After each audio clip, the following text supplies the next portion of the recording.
Most definitely. A very good morning again to you there, Desiree. The focus is on women, and this saw really the opportunity here for day two to start with a plenary session centered around just bringing women on board, bringing people with disability on board as well in trying to find those solutions. We are on a quest for solutions here, and this is where the delegates are here. They're intentional about leaving no one behind. So the young people are here, the old people are here, business people are here from the private sector, government officials are also here. We are told that around 800 of those delegates will form a part of this process. Day one, day two today, and then day three, which is tomorrow. So we're looking for those solutions because most of these African countries are struggling where the energy is concerned, and most of this energy problems tend to affect the industries, they tend to affect the economies. So this is where we need to ensure that those solutions are coming, and they're coming through fast. I'm going to bring one of those people is a woman because we're intentional about the fact that it's International Women's Day today. Her name is Rulani Machiza. She'll join us to just reflect with us as to what came out of that plenary session centered around women earlier on. She attended that session, and it's an opportune moment to speak to her as a woman. Welcome to the SABC. Happy International Women's Day. Thank you so much. You're most welcome. Really, we saw you attending very early that session centered around women, and this is where also there have been concerns that women usually in this decision-making processes get left behind. But we're trying to use this Indaba here to bridge that gap and bring women, through into this solution processes. Just let us in and reflect with us on what stood out really from that session earlier on.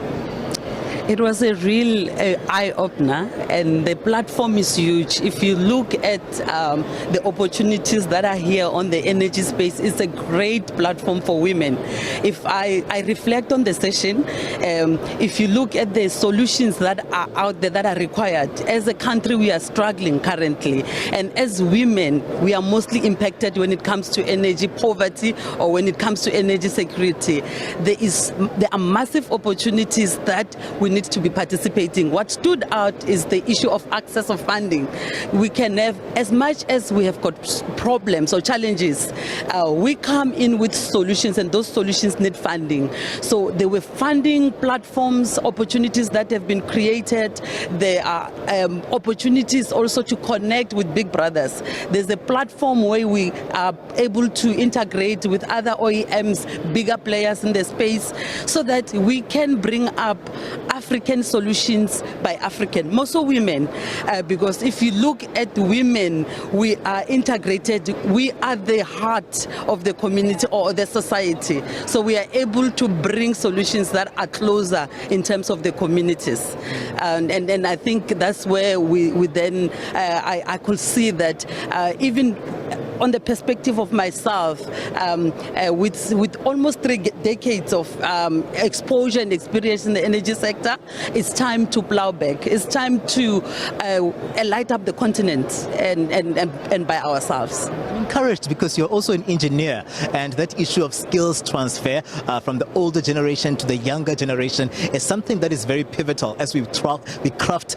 these solutions. As an engineer, what have been the problems really of our energy sector? Why haven't we been moving the way that we should be moving, looking at the fact that we are dealing with an elephant in the room right now, being load shedding coming through from Eskom?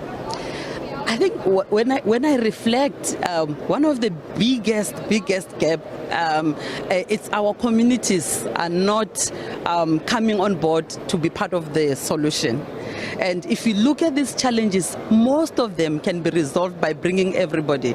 If I look at the municipality level, if I look at the residential level, there's a lot that can be done in terms of the energy savings. There's a lot that can be done in terms of the enhancing and making sure that there's a security of supply. And I think besides the generation capacity issues that we have, of course you've got the whole value chain that has got challenges. But let's just start in the building block of a residential. What can I do as a resident? What can I do? I usually say, yes, most of residential customers will say, I don't have money, I don't have funding, but how much are you paying now for electricity? Let's start there. Let's optimize. It's actually our role. We allow participants, different stakeholders to play in the space. We advise, we enable them so that they can play, so that we can actually open up their eyes to see that in fact everybody can play and they can be able to contribute towards resolving the challenges. And let's start with the building blocks as such. And I'm passionate about bringing the communities on board, working with the youth, working with women, working with the locals. We've got few utilities that we are working, yes, on the private sector, but mostly on the public sector. That's where the opportunities are, but that's where most of the challenges are. Tell us about Empower. So it is interesting because when I saw the title, the name of your company, you're the CEO there, and I was like, maybe it stands for empowerment, but you had to break it down for us there to say it's actually energy and power. So it's Empower. Tell us about the company. It's energy and power, so it's Empower, and what we do, we offer solution in an energy space. We are infrastructure development specialists, so we look at, we combine your normal engineering solution, and we bring finance, and we bring a very critical role, which is the socio-economic development. So what we do, because as engineers we provide solutions, so we walk on the ground in terms of, we realize the gap that is there, the issues of energy capacity, so we play in the renewable space, the issues of security of supply and quality of supply, so we play there on the distribution space, we play on the transmission space to ensure that the grid is ready for integrating and making sure that we are reliable going forward.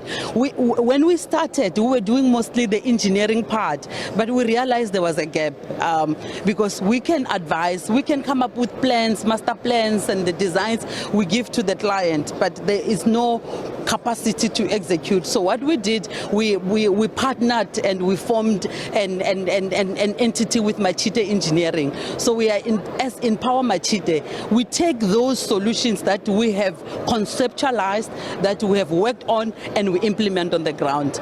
We're currently working with few municipalities, and we are really, it was a challenge when we started, but we feel privileged that we can contribute, we can offer solutions for South Africa by South African, and we can also go up and look at the rest of the continent in terms of how do we light up and how do we empower the communities so that those solutions, we can do them together. Rulani, thank you very much and everything of the best. We appreciate your presence here, and we are sure that really those solutions will be forthcoming. Rulani Machiza there, coming through from Empower as the CEO, just letting us in on some of the work that they've been doing across the energy space, some of the work that they've been doing as well right here at the Indaba in offering those solutions. I'm going to ask my colleague Ronewa to just show us what is happening here. The exhibition is well underway. You can see that delegates are gathering and they're just exchanging ideas. When you look just further there's a drone, a big drone from QP Drone Tech, and this is one of the technologies that Minister Gwedemantashe was talking about to say we need to ensure that those technologies come into the space and they create those solutions. Just further on my left, you can see on my right, you can see there that there's the probe energy. They're talking about the high voltage, the storage sector of just redefining the energy storage, and some of the delegates here just exchanging those ideas. Desiree, this is where the solutions are going to come from. Really, when you look at the companies that are exhibiting here, we are told that they form part of the about 800 delegates that will be here even tomorrow as they try to push and craft those solutions, not just for South Africa, but for the African continent. Desiree?